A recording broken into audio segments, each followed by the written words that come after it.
Have you ever felt like your mind just won't turn off? You lie there at night, the lights are off, but your thoughts are still wide awake, replaying moments that hurt, imagining futures that may never happen. You tell yourself to stop. You whisper, "It's fine, it's over," but your heart doesn't listen. It beats faster with every what if. It's like being trapped inside a storm that no one else can see. You smile in the daylight, you play your role, go to work, talk to people, do what's expected. But inside there's a quiet war that never ends. A war between what you show and what you actually feel. You're not weak for feeling that way. You're human. And believe it or not, most people around you are fighting their own invisible battles too. They just hide it better. We worry about money. We worry about love. We worry about the future, about what people think, about losing what we have or never reaching what we want. We plan everything to the smallest detail, try to predict every possible outcome, hoping that control will save us from chaos. But it never does it? Because life doesn't ask for our permission before it changes. So what do we do when the world feels too heavy and our own mind becomes the heaviest part of it? Here's something you may not expect. The solution isn't hidden in the next self-help app or even in a therapist's office, though those things can help. It comes from a wisdom much older, much deeper, born from warriors, emperors, slaves, and philosophers who faced every kind of suffering and still found peace.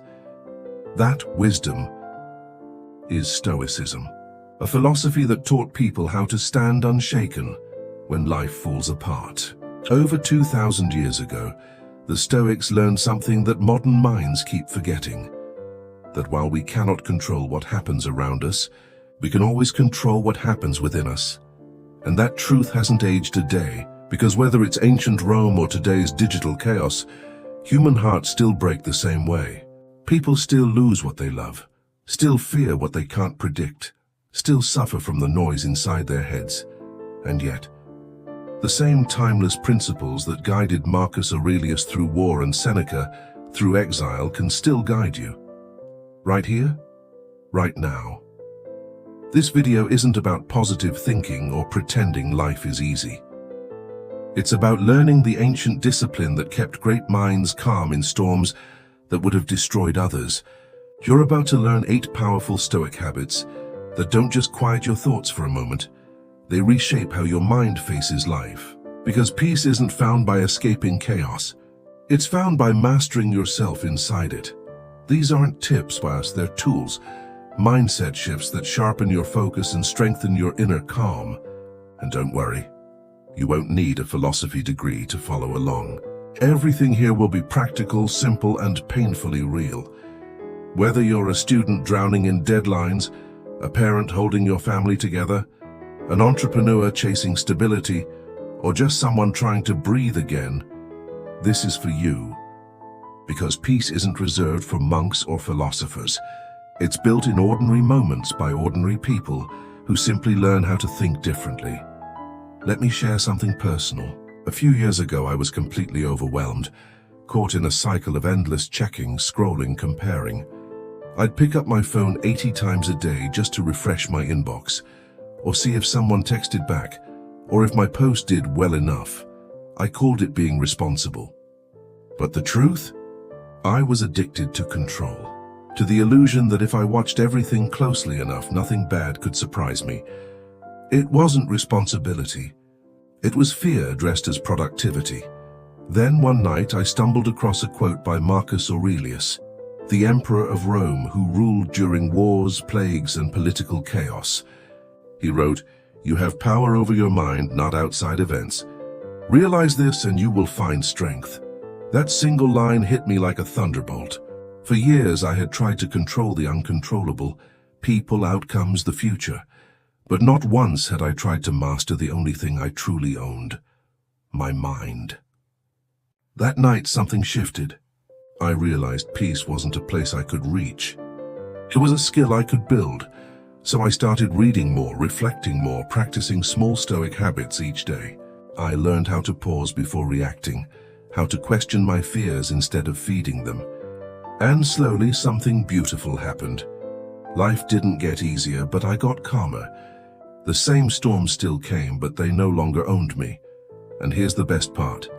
You don't need to change your whole life to find peace. You just need to change the way you see it. That's what these 8 Stoic habits will teach you, step by step. They're not ancient relics. They're timeless reminders that strength and serenity aren't opposites. They're the same thing, born from the same place, self-mastery. So take a deep breath. You're not broken for worrying. You're not weak for overthinking. You are simply human, and humans can learn, unlearn, and rebuild. This isn't a lecture. It's a conversation. And by the end of it, you'll walk away with more than philosophy. You'll have a new way of seeing your mind, your fears, and your life. So if this message already resonates, type in the comments below. I choose peace over control, because tonight, that choice, simple as it sounds, might just change everything. Now if you're ready, let's begin. Habit number 1, master the art of premeditation. Let me ask you something. Have you ever suffered twice? Once in reality, and once in your imagination. You picture a breakup before it happens. You rehearse a job loss before you've even applied. You imagine failure so vividly, your body believes it's real. That's the trap of worry. But the Stoics discovered a way out. And it begins with learning how to face the worst, before it ever comes. You see, once you've faced your fears in the safety of your own mind, life stops feeling like an ambush. When you walk into battle having already met the enemy in your imagination, you move differently, calmer, grounded, unshakable. Sure, your hands might still tremble, your heart might still race, but you won't be ruled by it anymore. You've already rehearsed your dignity. You've practiced your composure. You've met the storm before it even arrived. That's what separates a Stoic from the rest. While most people stumble into life praying for peace but preparing for nothing, a Stoic walks in ready, not for perfection, but for presence. Because peace doesn't come from luck, it comes from discipline. So starting today, before your next challenge or even before you step out the door, take 2 quiet minutes. Close your eyes, walk through what could go wrong. Picture the argument that might happen, the delay that might frustrate you, the disappointment that might sting, and then softly remind yourself, I am ready. That's the essence of Stoicism, not pretending bad things won't happen, but preparing for them so they no longer hold power over you. You stop fearing the wave because you've already learned how to stand in the water. Number 2, practice the control test. Have you ever noticed how much energy we lose worrying about things that aren't even ours to control? The weather, the economy, what people think of us, why someone didn't text back. We replay these things endlessly in our heads, as if our worry could somehow bend reality. But it never does. It only drains us. This is where one of the most powerful Stoic principles comes in, the dichotomy of control. Epictetus, the slave-turned-philosopher, said it best. Some things are up to us and some things are not. Simple words. Yet they contain the entire blueprint for inner peace. The Stoics believed everything in life falls into 2 buckets. Bucket 1, what you can control. Your thoughts, your actions, your reactions, your values. Bucket 2 is what you can't control. Other people, outcomes, the past, most of the future. Here's the tragedy. Most people pour 90% of their energy into bucket 2, trying to move mountains that were never theirs to move. Then they wonder why they feel anxious, burned out, powerless. But the Stoic does something different. He reclaims his energy. When he's criticized, he doesn't obsess over what was said. He focuses on how he'll respond. When he faces uncertainty, he doesn't try to predict the future. He strengthens his mind to meet it. When betrayed, he doesn't drown in pain. He keeps his character clean. That's the control test. A simple but life-changing question. Is this within my control? If the answer is no, release it. Let it drop, like a stone sinking to the bottom of a calm ocean. If the answer is yes, focus your full attention there. That's where your freedom lives. So the next time your mind starts to spiral, pause. Ask yourself that question. If it's out of your hands, let it go. Then ask, what can I control right now? And take even the smallest action in that direction. Someone insults you online. Can you control their words? No. Can you control your composure, your silence, your grace? Absolutely. Didn't get the job you wanted. Can you control their decision? No. Can you improve your skill? Try again. Keep your integrity. Yes, that's how a Stoic lives. Not by fighting every storm, but by managing the sails. And the more you live this way, something powerful begins to shift. You become mentally lean, emotionally precise, spiritually unshakable. You stop throwing your energy at walls and then start pouring it through open windows. And slowly, worry begins to fade. Not because life became easier, but because you became stronger. That's the Stoic way, as Marcus Aurelius wrote. You have power over your mind, not outside events. Realize this and you will find strength. So, if this truth speaks to you, write it in the comments below. I control my actions, not the world. Number 3, limit your inputs to protect your mind. Be honest with yourself. How often do you feel anxious? Not because of your life, but because of what you've absorbed from others. Maybe it's a negative headline, a friend's rant, or a social post that makes you feel behind in life. Most of your stress isn't even yours. It's borrowed, imported from the noise around you. That's why the Stoics guarded their minds like temples, careful with what they let in. Knowing peace begins with what we choose to feed our thoughts.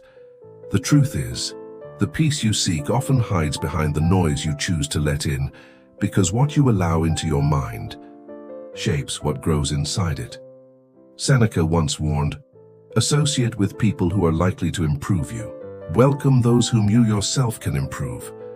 And that wisdom still echoes today, not just in the company you keep, but in everything you consume.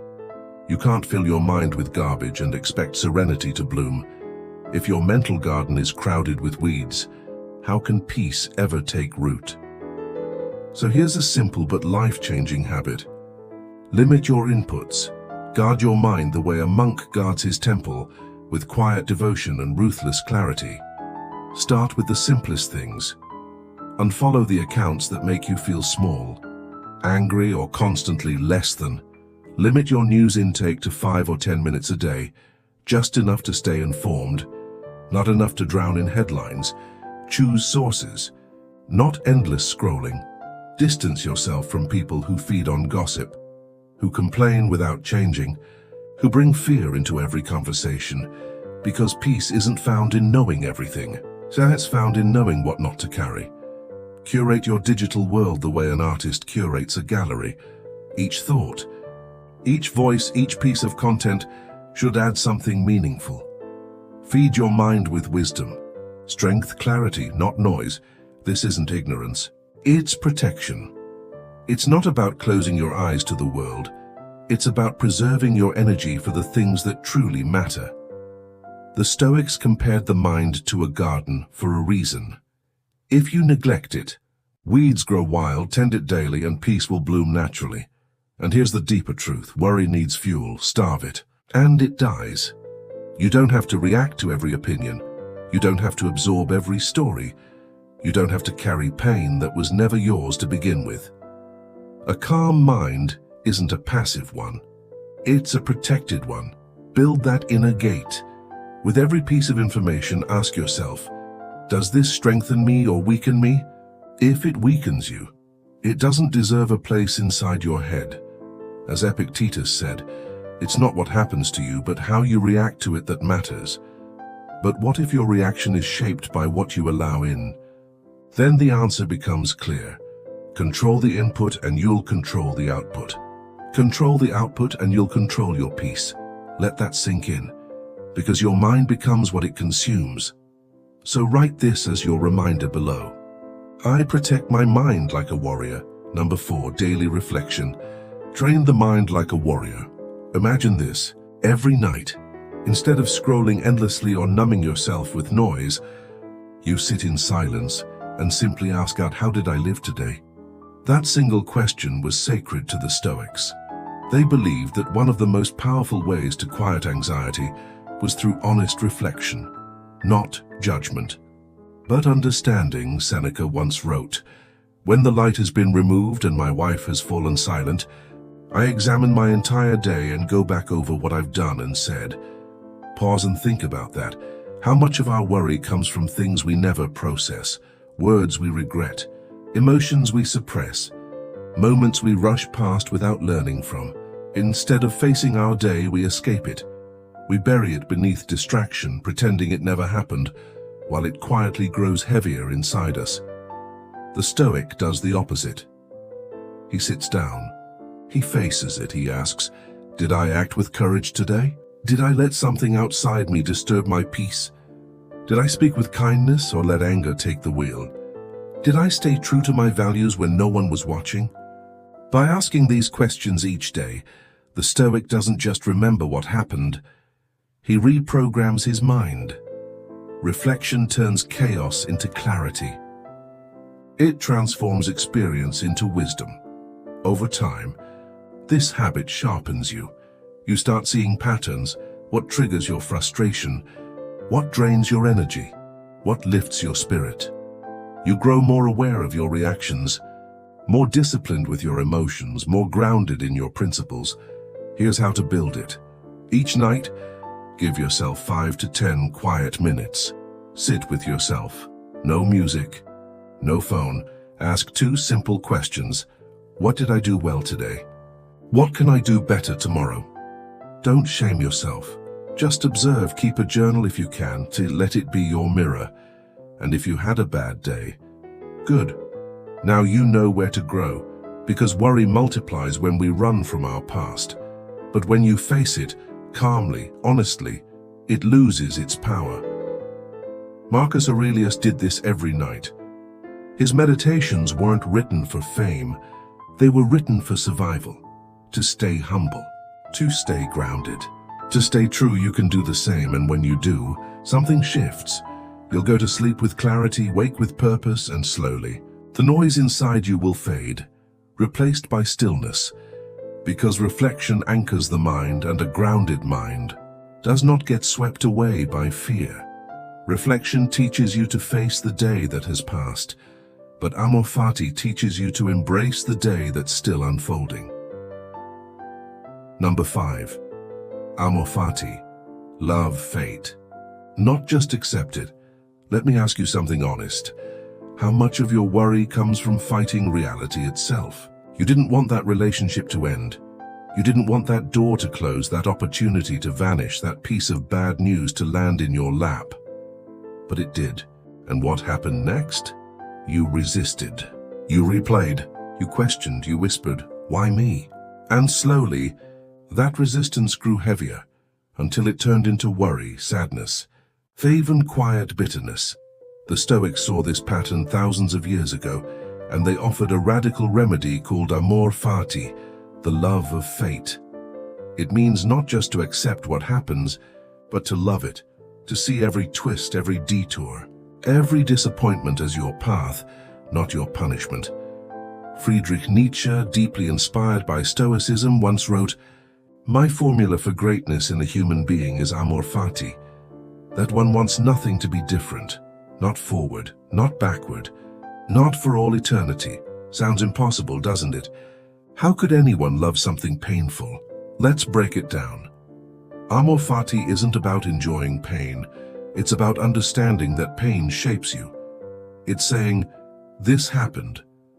I can't change it, but I can use it. You didn't choose that breakup, but maybe it was the moment you finally met yourself. You didn't choose that failure, but maybe it taught you humility, patience, and strength you never knew you had. The Stoics believed that everything, and even tragedy, could become fuel. Marcus Aurelius wrote, "The impediment to action advances action. What stands in the way becomes the way." That problem you hate, it's not blocking your path. It is your path. That setback you curse, it's not a detour. It's the real direction. When you start living with this mindset, something powerful happens. You stop clinging to fantasies of how life should be and begin embracing it as it is. You stop wishing the story were different and start realizing that every page, even the painful ones, are still yours. Here's how to practice this habit. The next time something hard happens, pause, breathe, whisper to yourself, Amor Fati, then ask 3 questions. How can this shape me? What can this teach me? How can I use this instead of letting it use me? And then move forward, calm, focused, strong. Because once you see pain as a teacher, it stops being your enemy. You'll notice a quiet shift. Worry transforms into curiosity. Pain transforms into wisdom, and even the darkest moments begin to feel meaningful. This isn't toxic positivity. This isn't pretending that everything is fine. This is Stoic strength, because the person who loves fate, however it arrives, becomes untouchable. Number 6, stay present. Don't let the future steal today. Think about it. Most of what you worry about doesn't even exist yet. You worry about getting sick, about losing your job, about failing in love. You worry about what might happen next week, next month, next year. But right now, this very moment, you're breathing. You're alive. You're safe, and that's all you ever truly have. This is where the Stoics revealed one of their most healing practices: presence. Marcus Aurelius wrote, "Confine yourself to the present, not the past, not the future, just this moment." He also said, "Never let the future disturb you. You will meet it if you have to, with the same weapons of reason which arm you today." The Stoics believed that real strength comes from being fully anchored in the now, because the past is gone and the future is yet to arrive. The present is the only piece of time that truly belongs to you. Worry hijacks your mind and drags you into timelines that don't exist. But when you train yourself to return again and again to this moment, you reclaim your power. Here's how to practice it. Throughout your day, ask yourself gently, where am I right now? Am I here or lost in what-ifs? When anxiety creeps in, ground yourself in your senses. Feel the earth beneath your feet. Listen to the sounds around you. Notice your breath. Taste your tea. Feel the warmth of sunlight on your skin. Each small act of awareness is a rebellion against fear. Because presence isn't just a mental state. It's a spiritual weapon. When you truly live in the now, anxiety begins to die. You realize that right now there is no disaster. Right now there is no enemy. Right now there is only now, and that is enough. Stoicism isn't about pretending bad things will never happen. It's about training yourself to meet them only when they do not 100 times over in your imagination. The more you live in the present, the less room worry has to grow. So let this be your mantra for the day. Right now is enough, because in this moment, you are alive. And that alone is power. Write this below if you're ready to stop living in the past. I live fully in the present. Presence teaches you to return to this moment, but courage teaches you to walk into the next one unafraid. Number 7. Choose voluntary discomfort. Here's a paradox. One of the best ways to stop worrying about the future is to practice discomfort right now. Why? Because when you become comfortable being uncomfortable, the future loses its power to scare you. Seneca, one of the wealthiest men of his time, knew this better than anyone. Despite his riches, he would sometimes sleep on the floor, eat the plainest meals, wear rough clothing on purpose. He once wrote, "Set aside a certain number of days, during which you shall be content with the scantiest and cheapest fare, with coarse and rough dress, saying to yourself the while, is this the condition that I feared? Why would a man of power and privilege do that?" Because he understood something timeless. If you can endure chosen hardship, life's unexpected hardship will not break you. Worry often comes from unfamiliar pain.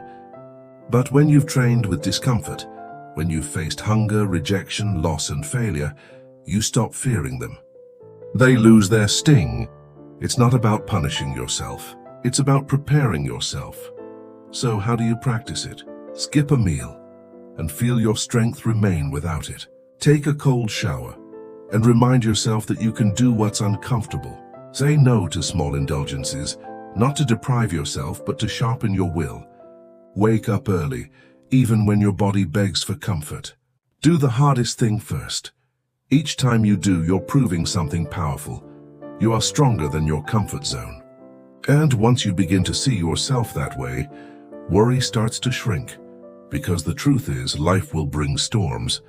But if you've practiced walking in the rain, you won't panic when the skies open. Here's the deeper beauty of this habit. When you stop chasing comfort at all costs, you stop fearing discomfort altogether. And that is freedom. A Stoic doesn't try to build a life without problems. They build a mind that can face any problem. So challenge yourself. Disrupt your comfort. Live a little harder today to live freer tomorrow. Because the less you fear discomfort, the less you fear life itself. If you're walking through your own storm right now, type below, "I grow stronger through challenge." Number 8, align your life with virtue, not results. Here's one habit most people overlook when trying to stop worrying. They obsess over results, not virtue. They ask, will this work? Will people like me? What if I fail? But because results are uncertain, their peace never lasts. The Stoics offered a better way. Focus on being good, not looking good. Focus on doing what's right, not what's rewarded. Epictetus said, don't demand that things happen as you wish. Wish that they happen as they do, and you will go on well. When you live by your values, honesty, courage, discipline, kindness, you've already won. No matter what the world says, no matter how it ends, worry is the side effect of chasing what's outside you. Money, status, approval. But peace. Peace is born from living in alignment with who you truly are, regardless of outcome. That's why Marcus Aurelius focused not on success, but on integrity. He wrote, if it is not right, do not do it. If it is not true, do not say it. So before you act, don't ask, will this make me win? Ask, is this right? Before you take a risk, don't ask, will I look foolish? Ask, will I grow no matter the result? And when you're worried about what others think, ask yourself, did I act with integrity? If the answer is yes, you've already succeeded.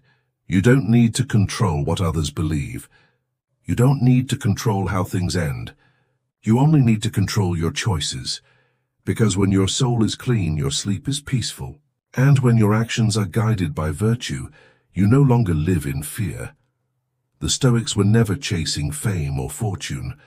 They were striving to be strong, wise, humble humans, the kind who do the right thing even when no one is watching. That is the true source of peace. You can't always control how life ends, but you can always control how you live it. So shift your focus from attention to authenticity, from outcome to effort, from fear to virtue, because nothing disturbs a person who knows they've lived with honor. If virtue guides your path, write it below. I live by virtue, not fear.